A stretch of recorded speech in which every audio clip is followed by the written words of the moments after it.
На турнире по настольному теннису среди незрячих и слабовидящих собралось 13 спортсменов со всего Северного Кавказа. Опыт здесь не столь важен. Стол для тенниса здесь больше напоминает аэрохоккей. Он оборудован специальными бортами. По правилам, мяч не должен пролетать или скакать. Он должен именно скользить по поверхности. Ориентир игроков – звук.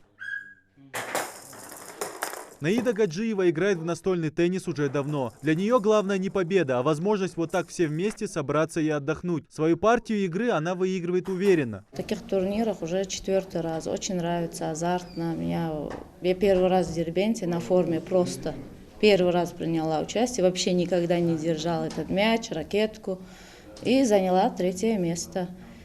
И вот Грозно приглашает, вот сюда сейчас Маусар пригласил. Обзор, круг расширяется твоих знакомств, общение. Вот для этого. Это не только цель для игры какой-то, там, чтобы победить, выиграть, вот 1-й, 2-й, 3-й стал.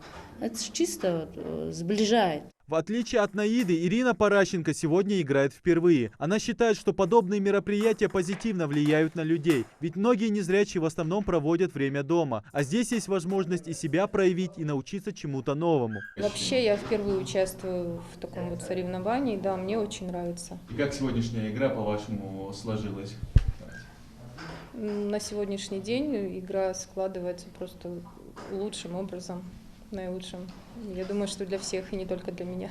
Спортивный азарт, воля к победе, дисциплина – все, что свойственно настоящим спортсменам. Люди, казалось бы, с ограниченными возможностями здоровья демонстрируют безграничные способности человека и доказывают, главное – это желание. Спорт – это мощнейшая реабилитация.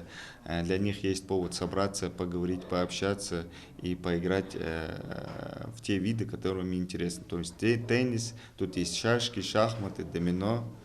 Это досуг, получается. Подобные мероприятия позволяют особенным людям не чувствовать себя обделенными. Результаты, которые они показывают, лишнее тому подтверждение. Идрис Ижиев, Магомед Майсигов, Новости 24.